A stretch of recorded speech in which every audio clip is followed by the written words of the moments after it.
Bueno, vamos a seguir entonces con la próxima sesión. Les agradezco y les pido que vayan tomando sus asientos.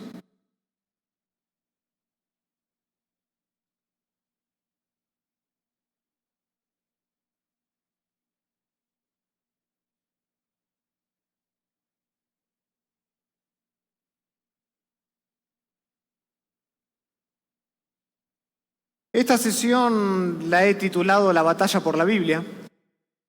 La batalla por la Biblia. Creo que sin lugar a dudas el terreno que Satanás está atacando con más fuerza y de manera más feroz continuamente en este tiempo es nuestra confianza en las Sagradas Escrituras. No hay duda de eso.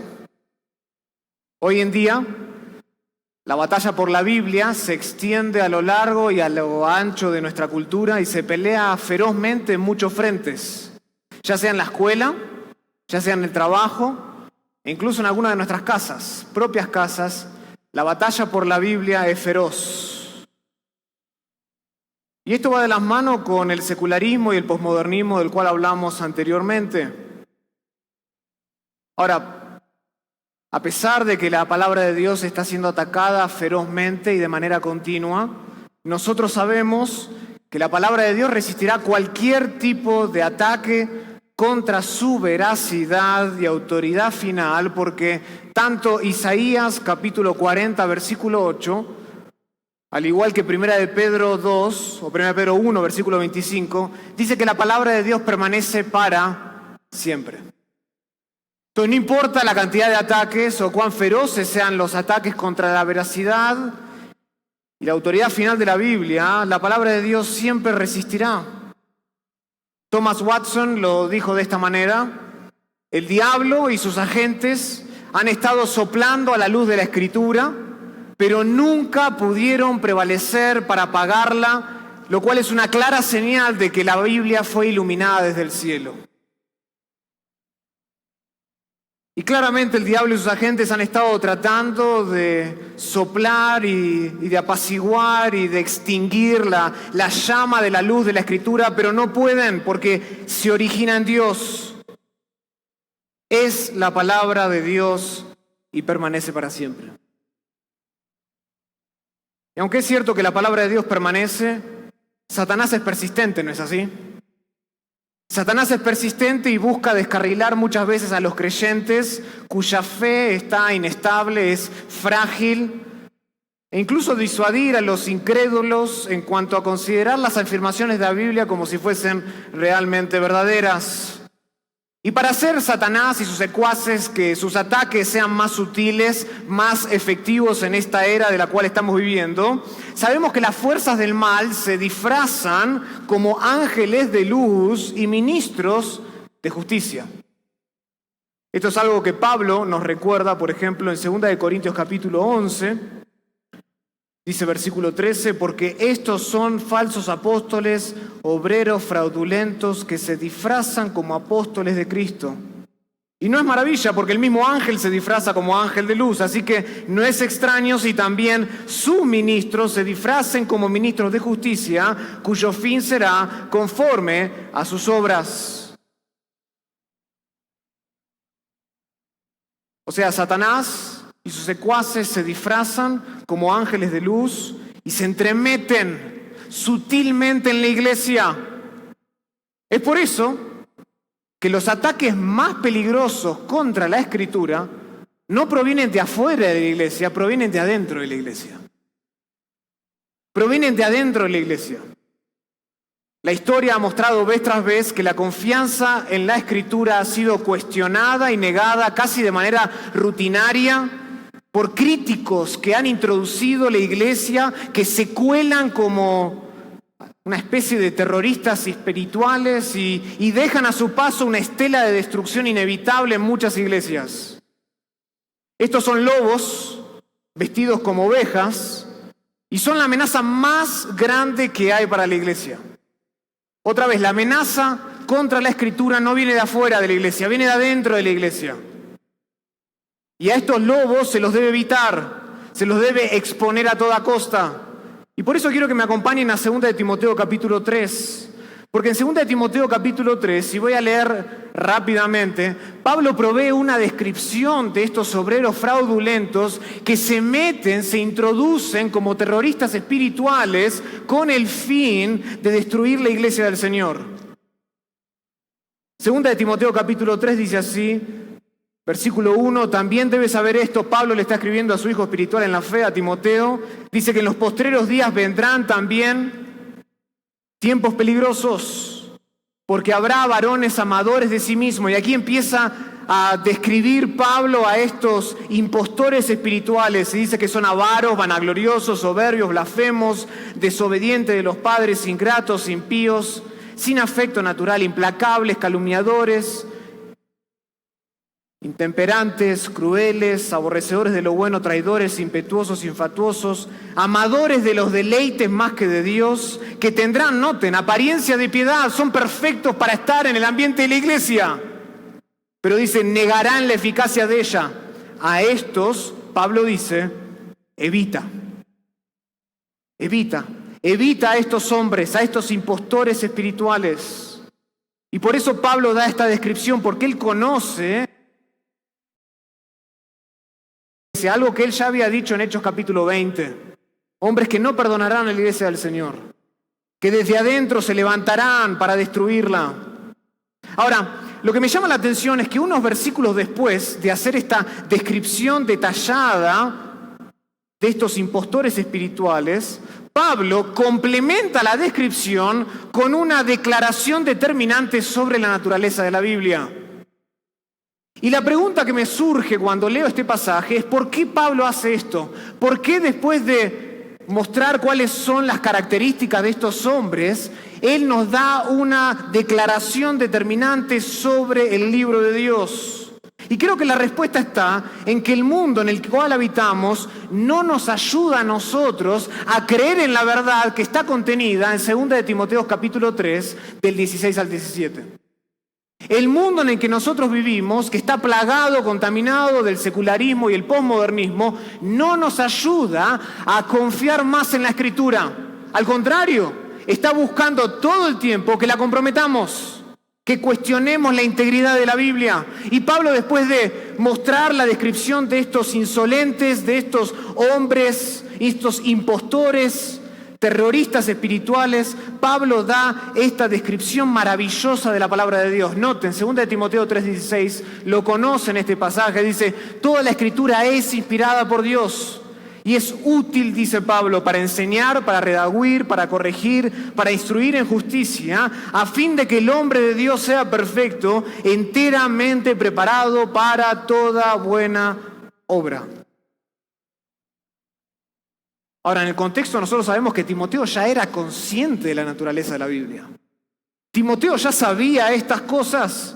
De hecho, noten unos versículos antes.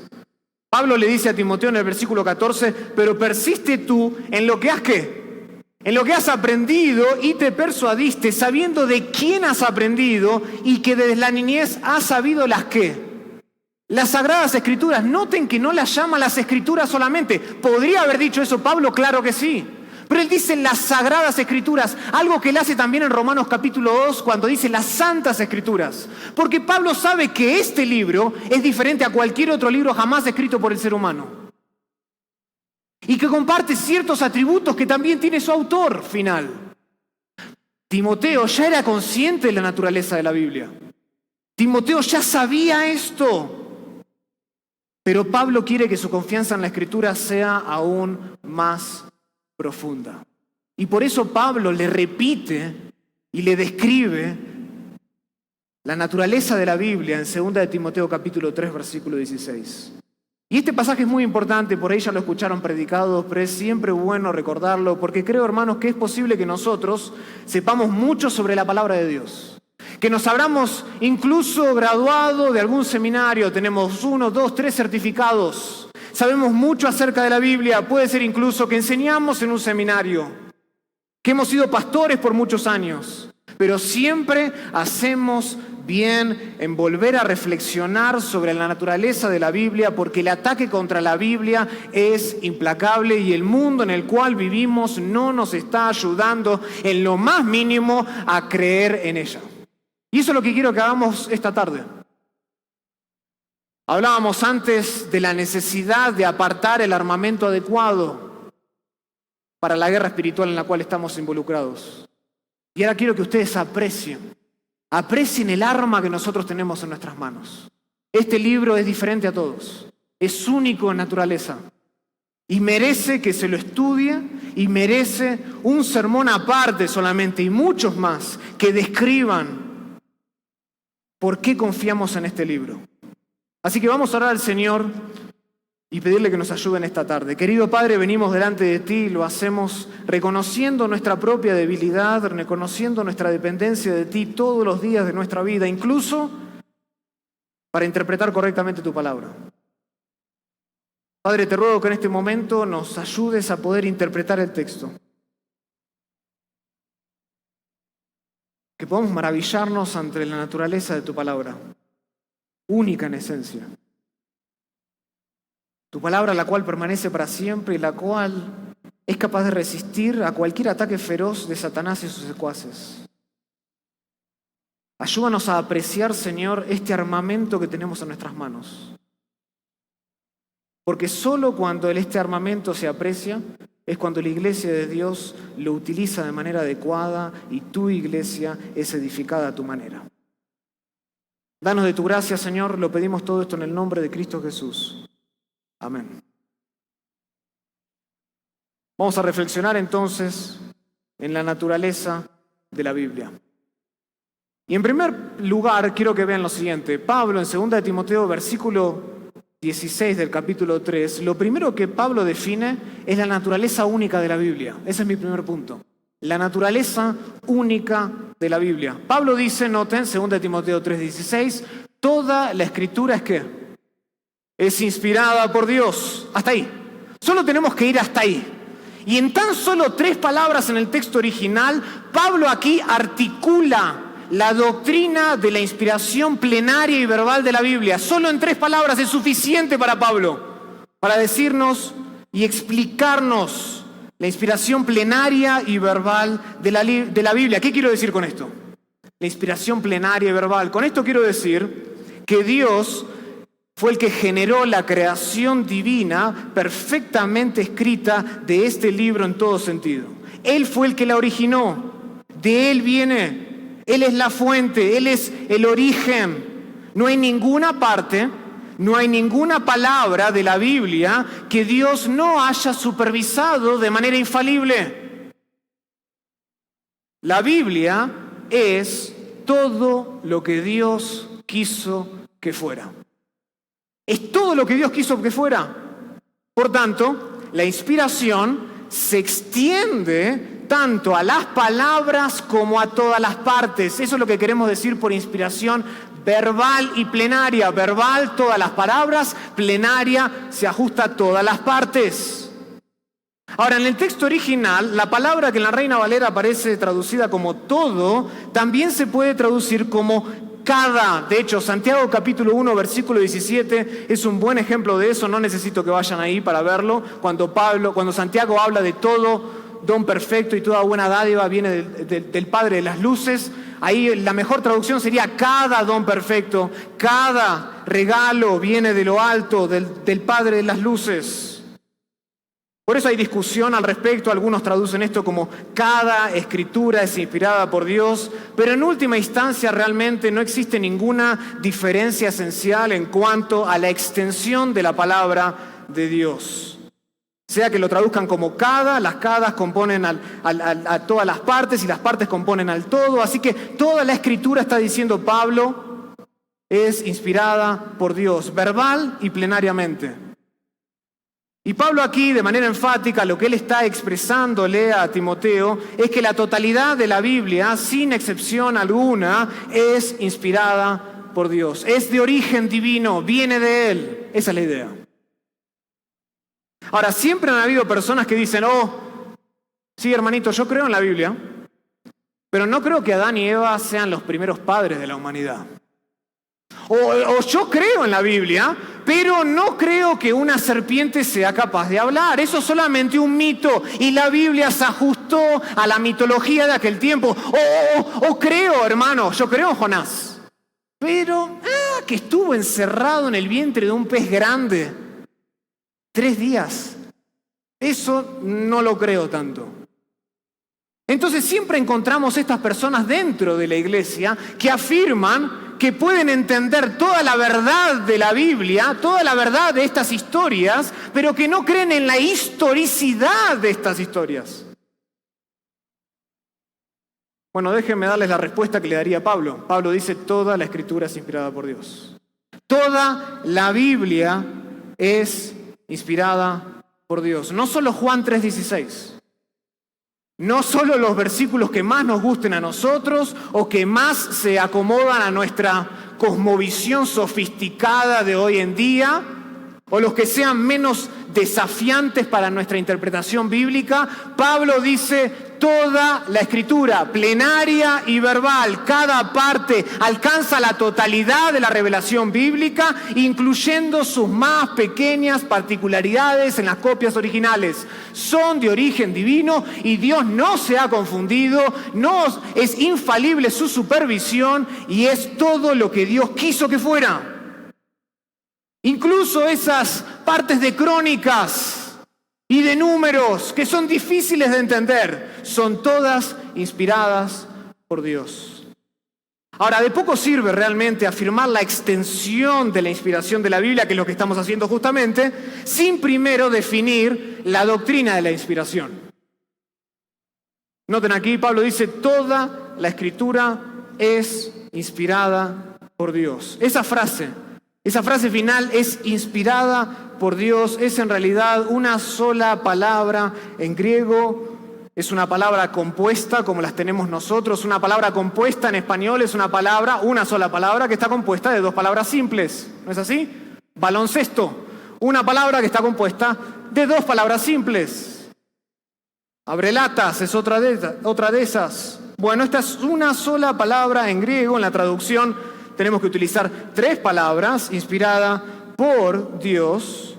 Y las 2 palabras que hacen a esta sola palabra compuesta, una es la palabra Dios y la otra palabra es soplar o respirar. O sea, una mejor traducción de esta frase sería, toda la Escritura es respirada por Dios, toda la Escritura es soplada por Dios. Esa es una mejor traducción de esta frase y describe justamente eso, describe que Dios estuvo a cargo de la creación de la Biblia.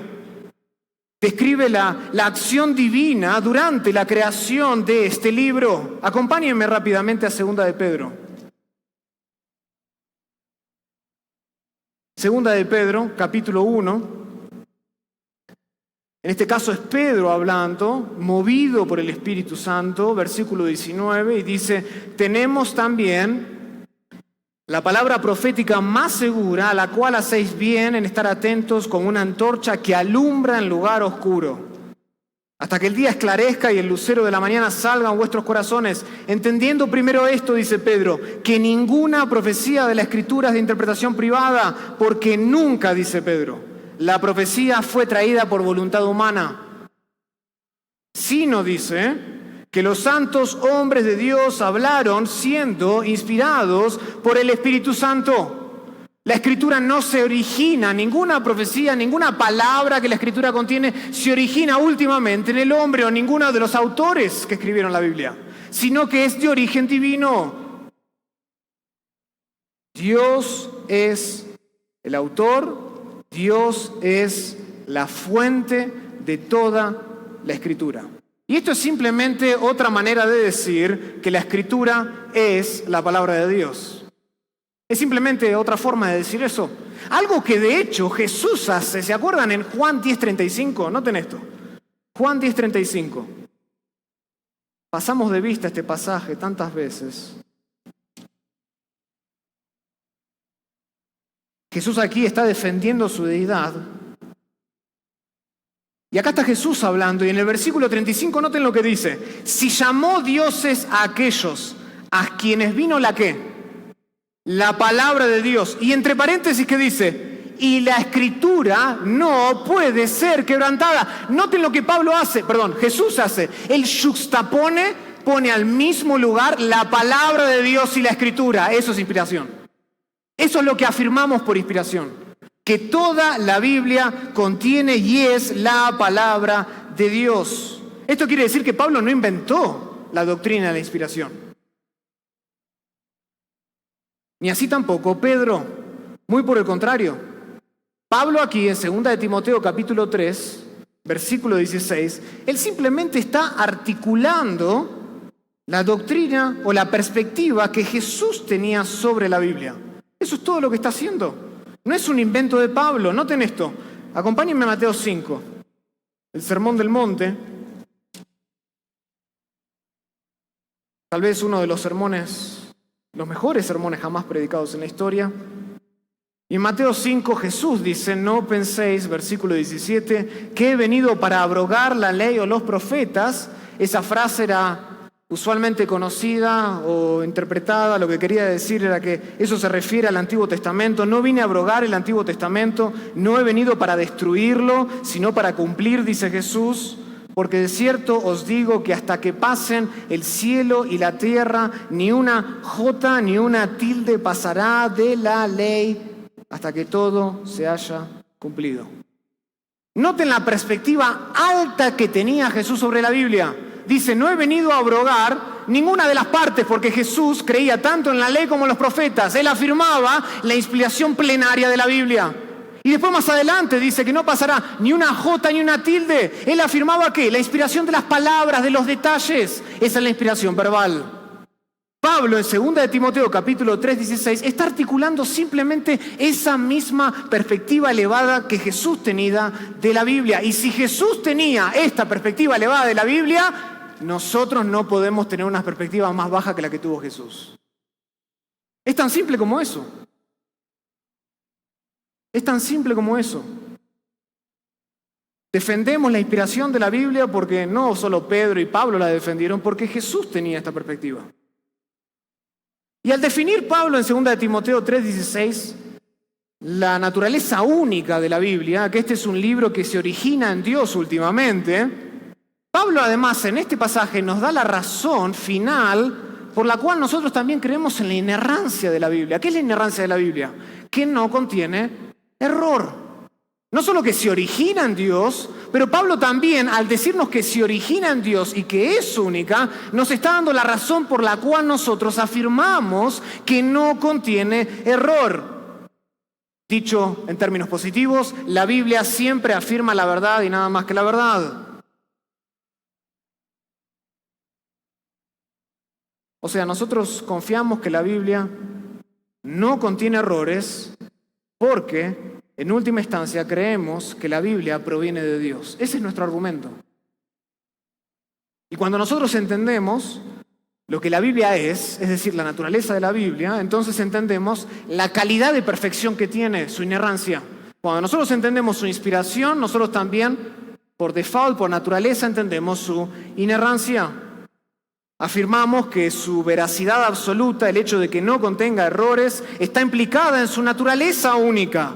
Es de origen divino y como Dios no miente, la Biblia tampoco puede mentir. Es así de simple. No puede mentir, siempre dice la verdad. Porque ¿saben qué? Jesús nos dijo que la palabra de Dios es verdad. ¿No es así? En Juan capítulo 17, versículo 17, santifícalos en tu verdad, tu palabra ¿qué? Es verdad. Noten que Jesús no dice tu palabra es verdadera. Algo que también es cierto.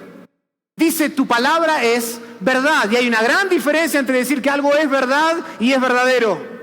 O sea, Jesús y Pablo también creen eso, creen que la palabra de Dios es la definición suprema de lo que es verdadero y lo que no es verdadero.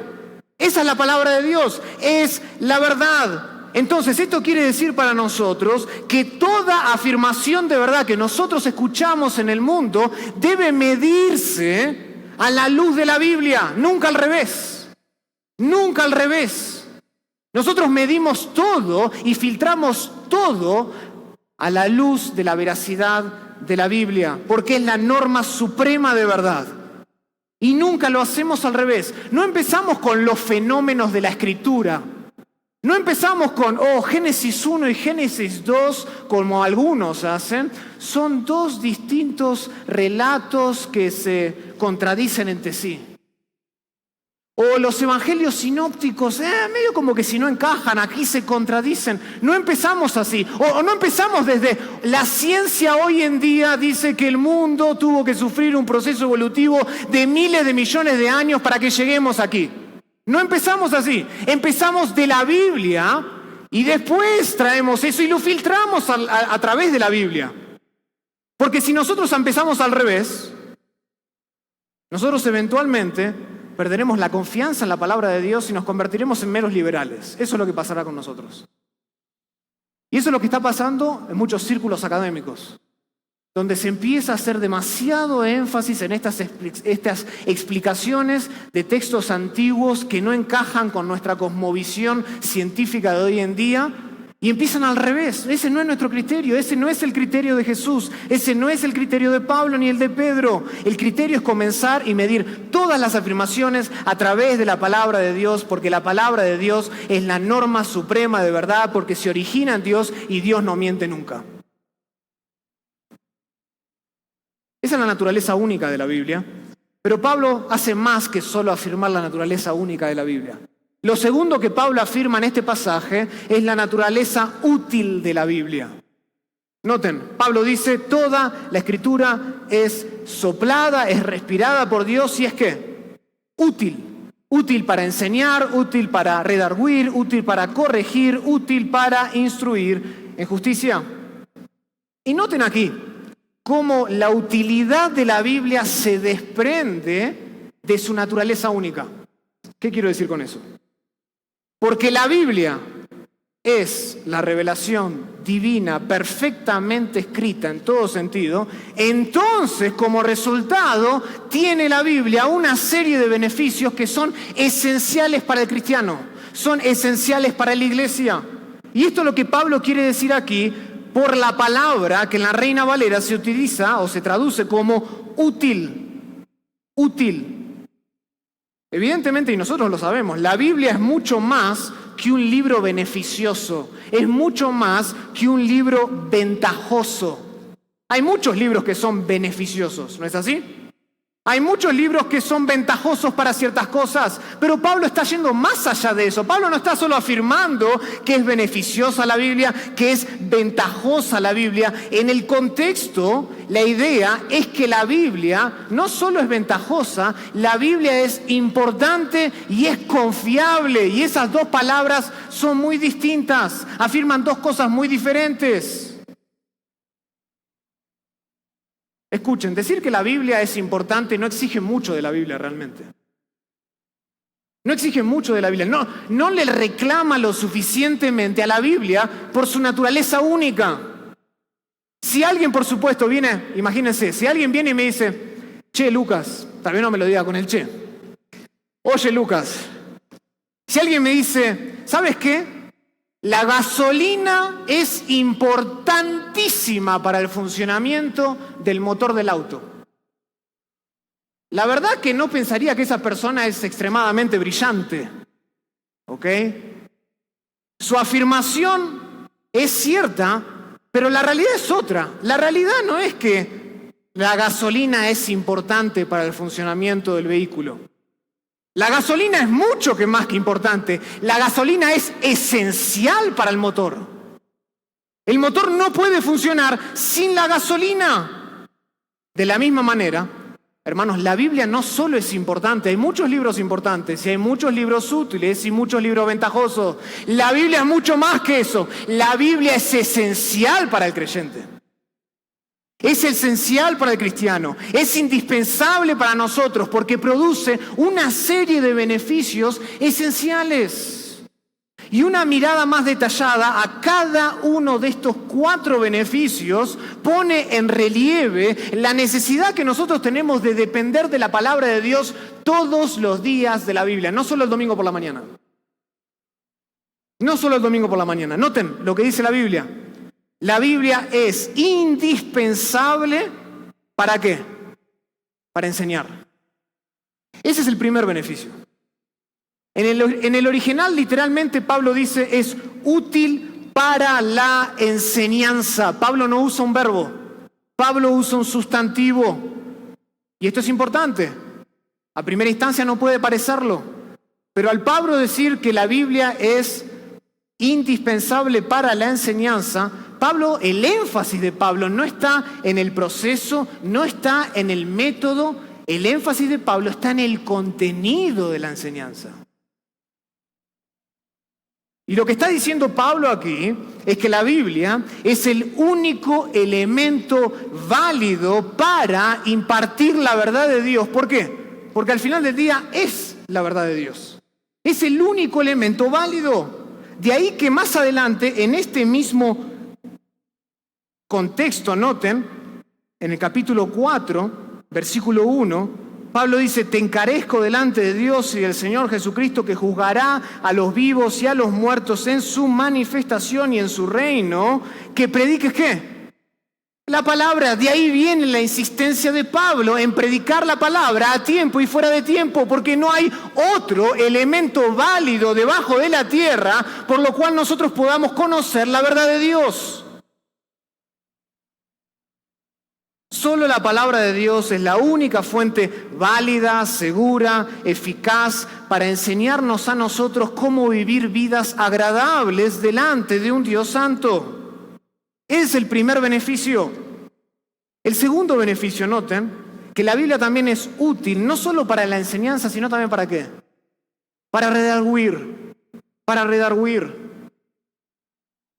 Esta palabra denota una expresión fuerte de desaprobación, habla de una expresión fuerte de refutación, y como en el beneficio anterior, Pablo aquí no usa el verbo redarguir, sino que vuelve a utilizar otro sustantivo. Literalmente dice, es útil para la enseñanza y es útil para la reprensión. Otra vez, el verbo expresa acción, el sustantivo expresa el elemento actuante. Esto quiere decir, hermanos, que la única reprensión válida que tiene autoridad es la que proviene de la Biblia.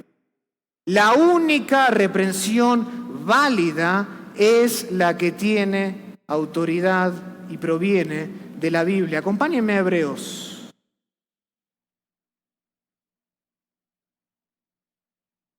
Hebreos capítulo 4, conocen este pasaje, versículo 12.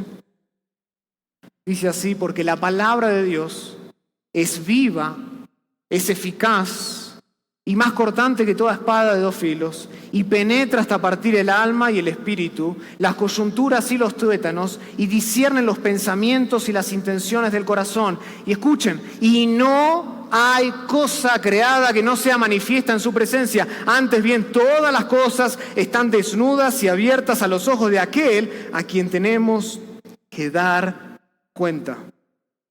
Solo la palabra de Dios es la única reprensión válida que tiene autoridad. Nadie, escuchen hermanos, nadie, por más autoridad que tenga en la iglesia, por más grande que sea en la iglesia, por cuántos años, o sea, el fundador de la iglesia, tiene en sí mismo la autoridad para redarguir a otros, ya sea por su propia determinación o por su propia, de acuerdo a su propio criterio personal. No es así. No importa cuán grande seas en la iglesia. Nadie tiene en sí mismo la autoridad de redarguir a otros. Solo la palabra de Dios tiene semejante prerrogativa de reprobar el pecado. Tiene semejante prerrogativa divina de decir lo que es verdadero y lo que no es verdadero y de reprobar la mala conducta. Y esto es importante. Esto es importante para el ministro específicamente, que debe cuidar que cada palabra que sale de su boca y que cuando reprende el pecado esté basado en la palabra de Dios y no en sus instintos naturales como pastor, ni en su propio criterio personal, ni porque sea una vendetta contra alguien. No, señores.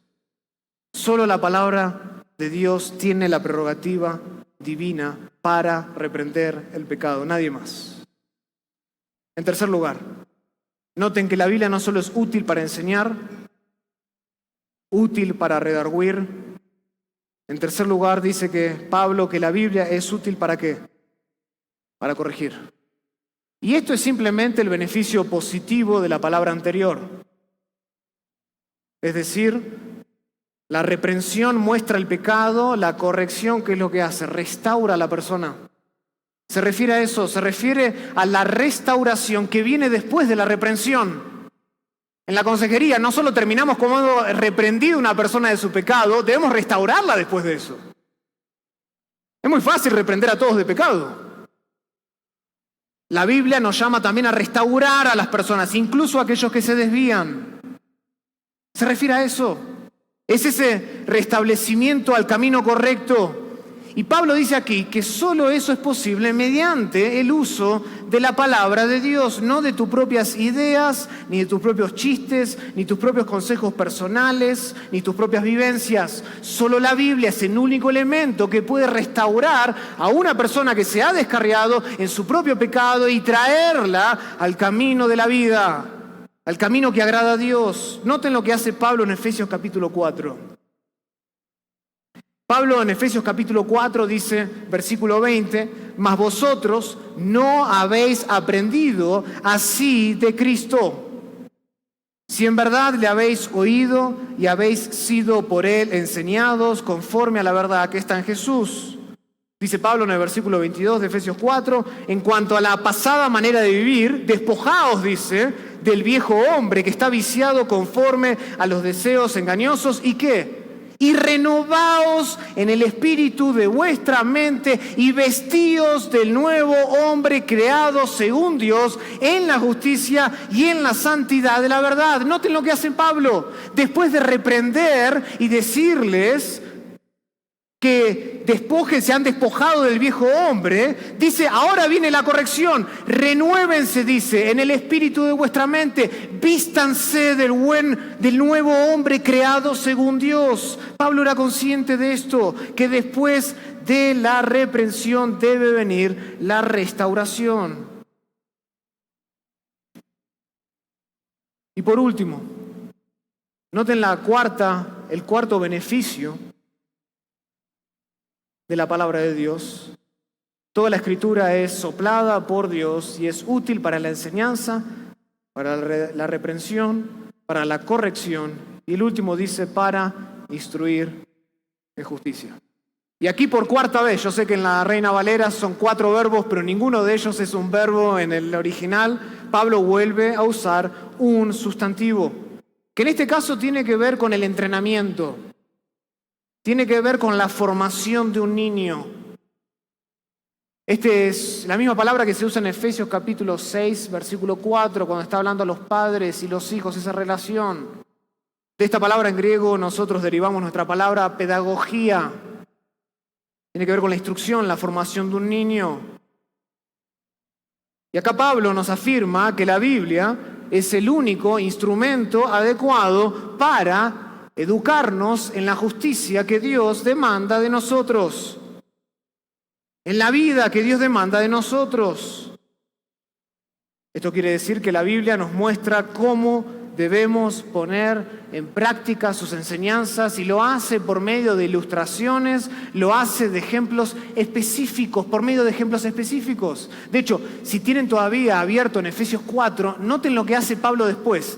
Después de reprender y después de corregir, ¿saben lo que va a hacer Pablo? Va a instruir en justicia. Noten, versículo 25. Por lo cual, desechando la mentira, hablad verdad cada uno con su prójimo, porque somos miembros los unos de los otros. Airaos, pero no pequéis, no deis lugar al diablo. El que hurtaba, no hurte más. Ninguna palabra corrompida salga de vuestra boca. No contristéis al espíritu. Quítese de vosotros toda amargura, enojo, ira, maledicencia, gritería y toda malicia. Noten que Pablo pasa de reprender el pecado a corregir el pecado, a mostrar la corrección, qué es lo que deben de hacer, y después los instruye como se instruye un niño.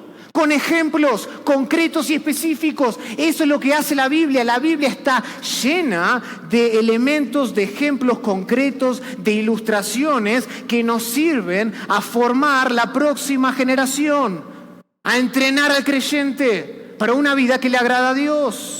Entonces, cuando nosotros vemos cada uno de estos 4 beneficios esenciales, nos damos cuenta que nosotros no necesitamos otra revelación, nosotros no necesitamos otros libros para estar informados en qué hacer o qué es lo que Dios demanda de nosotros. La Biblia es suficiente en virtud de su útil naturaleza, completamente suficiente para la iglesia del Señor. La iglesia del Señor no necesita nada más. Está bien con este libro, es único, se origina en Dios y porque se origina en Dios tiene 4 beneficios esenciales que tú y yo no podemos pasar por alto. Y ningún otro libro, ninguna otra filosofía, ningún punto de vista, ninguna otra vivencia te ayudarán a edificar la iglesia, sino esta palabra de Dios y sus 4 beneficios.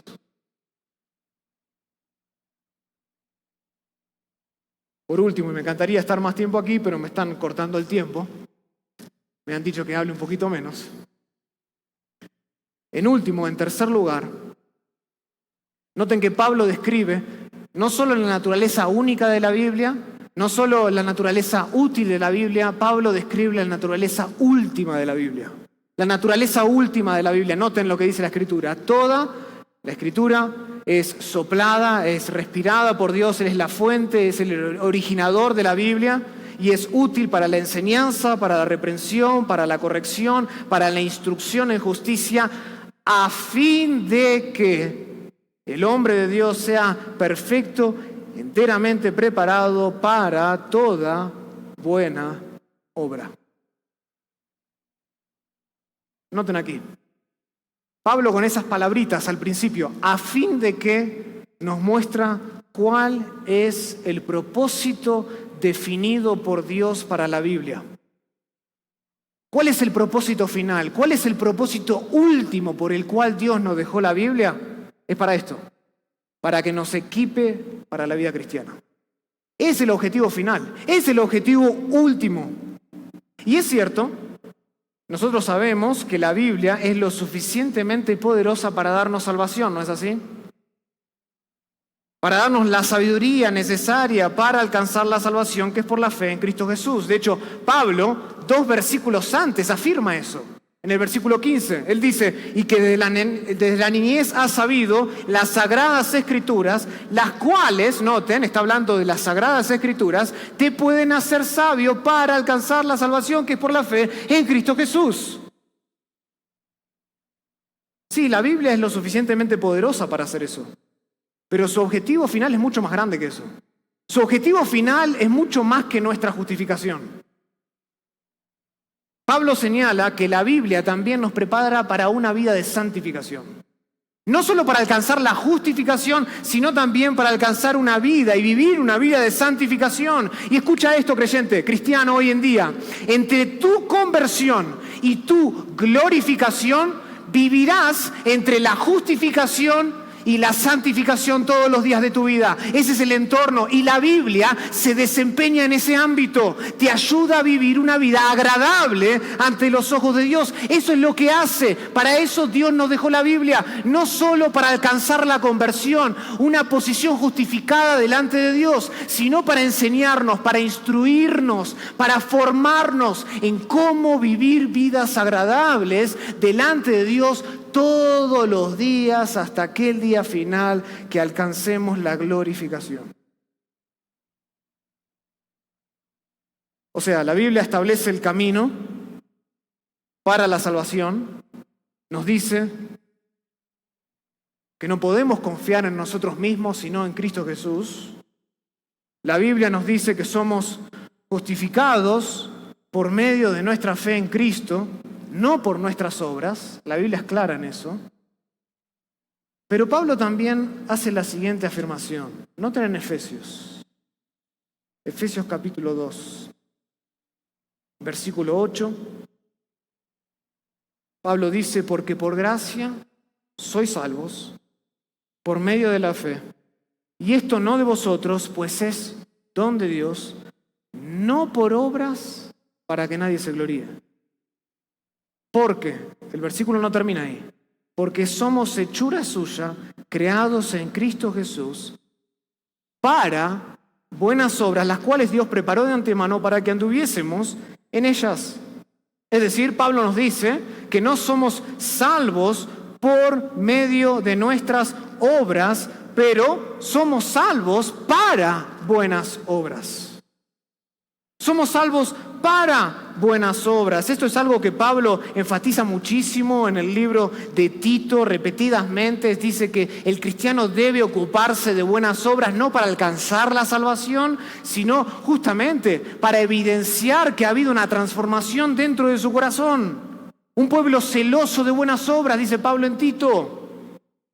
Así que la Biblia no solo nos muestra el camino de la salvación, sino que también la Biblia nos muestra el camino de la vida cristiana. Su naturaleza última, su propósito final es desarrollarnos en la fe, es hacernos crecer en la piedad y en toda buena obra, a fin de que cada uno de nosotros, dice el texto, seamos perfectos.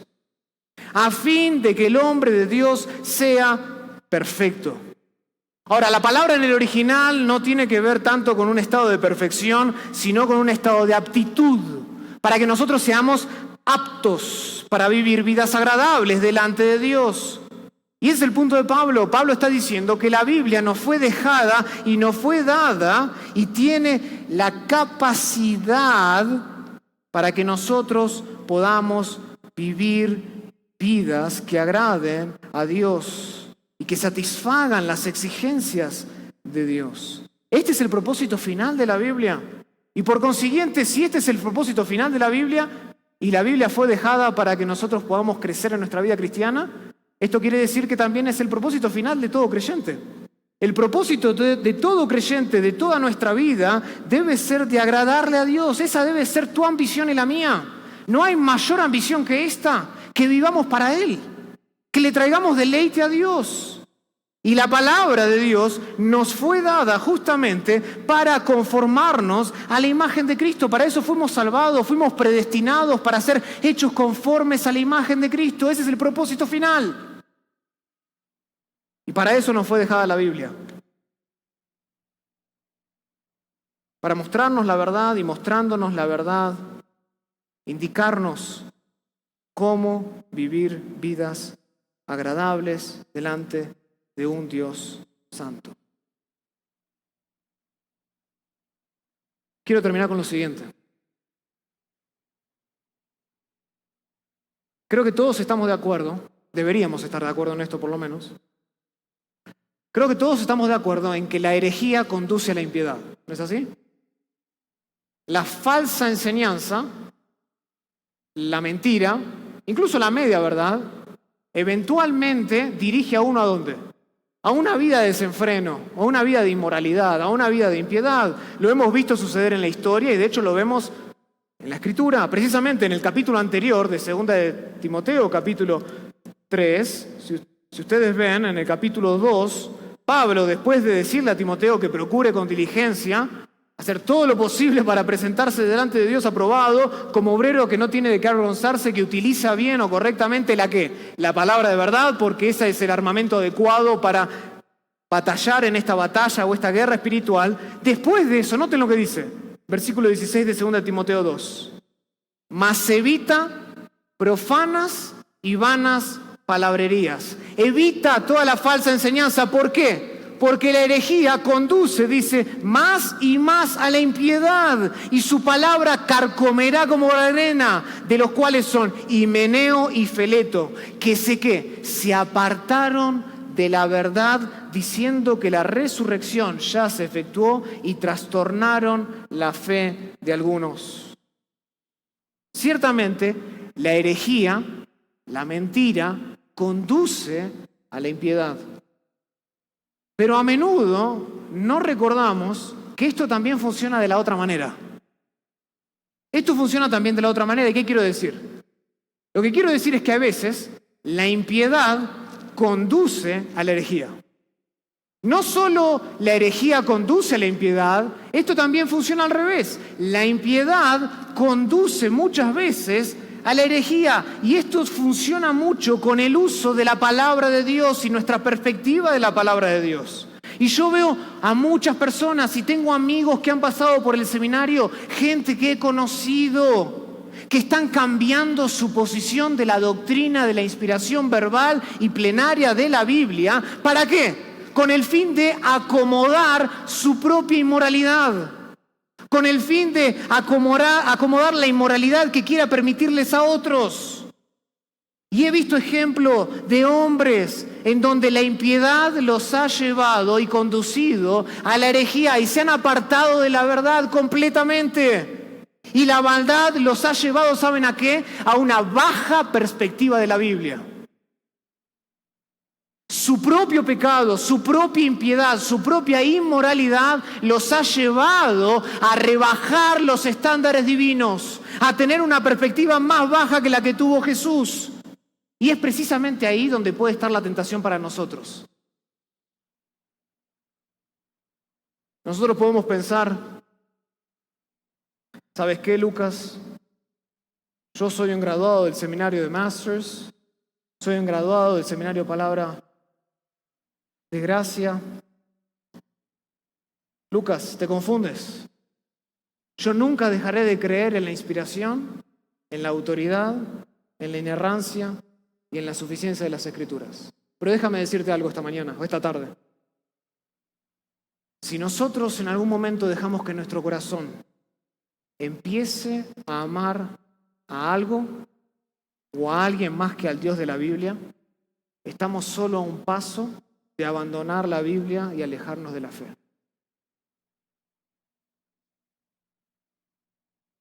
Y he visto hombres que para acomodar su ministerio a las demandas sociales, culturales, el posmodernismo de hoy en día, han negado la fe.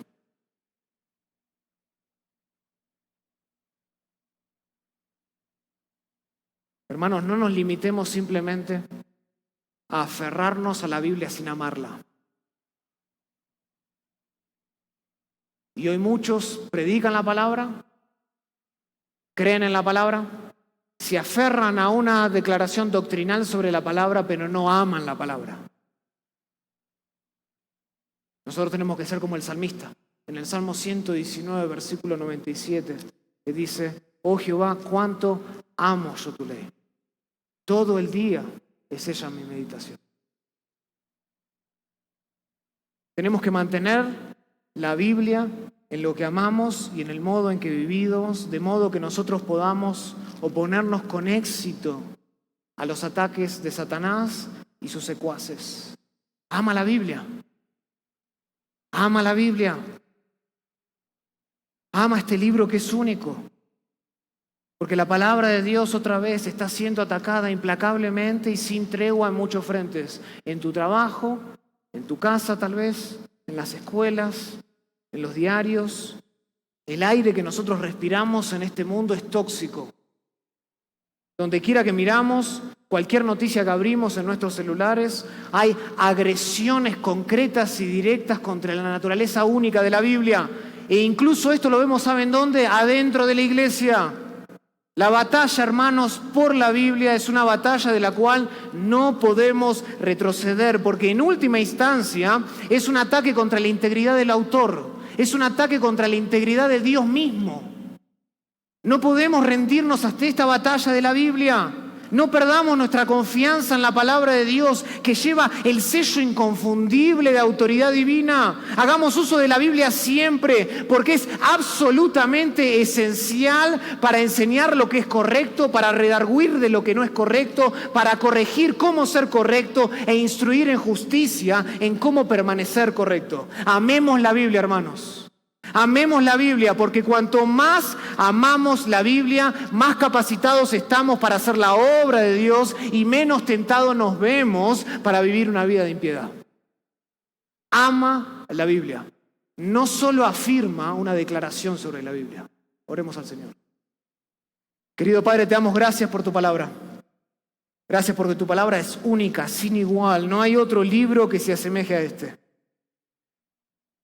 Y qué tristeza es ver que tantas iglesias se han desviado porque varones, hombres, se han acomodado a las normas de este mundo y han dejado de creer en la suficiencia de tu palabra.